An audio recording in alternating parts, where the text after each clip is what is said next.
I am trying to stop it, but ये मेरे हाथ में जो मसल ग्रुप्स हैं इसमें इतनी तेज कॉन्ट्रैक्शन हो रही है जो मेरे खुद के वॉलंटरी कंट्रोल में ही नहीं है। तो ये कहीं पे भी किसी भी बॉडी पार्ट में इफेक्ट कर सकता है। आईज में कर सकता है। आईज में करेगा तो कैसे इफेक्ट करेगा?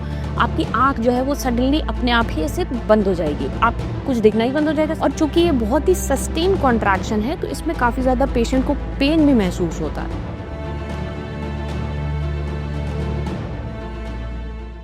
Hi everyone, this is Dr. Anumeha Mishra and I'm a consultant neurologist currently practicing at Felix Hospital, Sector 137, Noida। तो आज हम बात करते हैं एक बहुत ही इम्पोर्टेंट मूवमेंट डिसऑर्डर है जिसको डिस्टोनिया बोला जाता है। अब let's break down this word. तो इसमें क्या है? डिस्टोनिया। डिस का मतलब है dysfunction, abnormality, something which is not normal, जो नहीं होना चाहिए वो हो रहा है। टोनिया, टोन यानी मसल का जो अपना टोन है, टोन में कुछ गड़बड़ हो गई है।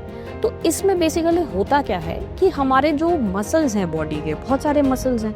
अब मसल्स में सडनली क्या हो जाता है, due to a lot of things, जैसे जेनेटिक प्रॉब्लम्स हो सकती हैं, किसी मेडिकेशन का इफेक्ट हो सकता है, कोई और बीमारी की वजह से सेकेंडरी डिस्टोनिया हो सकता है, बहुत सारे कारणों की वजह से डिस्टोनिया हो सकता है। तो उसमें होता क्या है? होता ये है कि सडनली आपके किसी एक मसल ग्रुप में या पर्टिकुलर मसल में सस्टेन्ड कॉन्ट्रैक्शन हो जाता है, मतलब एकदम सीवियर। अब जैसे फॉर इंस्टेंस ये पेन है, अब मैंने इसको पेन को उठाया तो this is a control movement, मुझे पता है कितना प्रेशर लगाना है, मेरे ब्रेन को पता है। नाउ सडनली क्या हो गया कि मैं पेन को उठाने की कोशिश कर रही हूँ बट मेरा हाथ पूरा एकदम जोर से इसमें स्पाज्म हो रहा है और मैं इसको उठा ही नहीं पा रही हूँ और मैं बड़ी मुश्किल से मेरे कंट्रोल में नहीं है। I am trying to stop it, but ये मेरे हाथ में जो मसल ग्रुप्स हैं इसमें इतनी तेज कॉन्ट्रैक्शन हो रही है जो मेरे खुद के वॉलंटरी कंट्रोल में ही नहीं है। अब मेरी सडनली मुझे देखना है इस साइड, लेकिन मेरी गर्दन के मसल में डिस्टोनिया है, तो मेरी गर्दन जो है वो फोर्सफुली इस साइड को टर्न हो जाएगी। अब मैं कोशिश करूंगी कि मैं इधर लेके आऊं बट वो आ ही नहीं पाएगी। तो ये कहीं पे भी किसी भी बॉडी पार्ट में इफेक्ट कर सकता है। आईज में कर सकता है। आईज में करेगा तो कैसे इफेक्ट करेगा?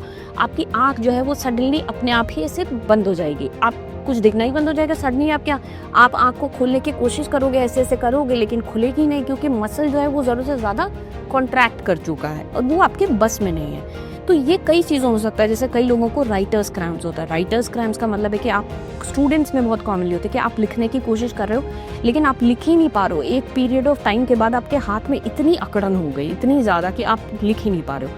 ये आपके गर्दन में हो सकती है, ये आपके बोलने के मसल्स में हो सकती है। Any muscle can be affected. Eye की मसल मैंने अभी आपको बताया इफेक्ट हो सकती है।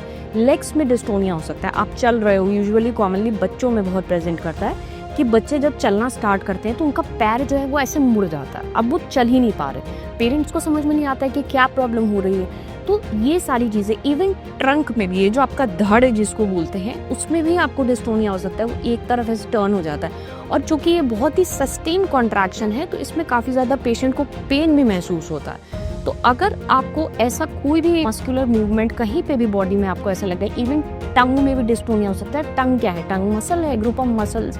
तो टंग में भी जैसे बोलते टाइम किसी को डिस्टोनिया हो गया तो उसकी आवाज़ ही साफ नहीं आएगी, वो बोल ही नहीं पाएगा ठीक से। तो ये सारे सिम्टम्स अगर आपको किसी को भी हो रहे हैं, बूढ़े से बच्चे तक किसी को भी हो सकते हैं, तो आप प्लीज़ न्यूरोलॉजिस्ट से मिलें। If you are having any health related issues, you can subscribe our channel for more informative videos.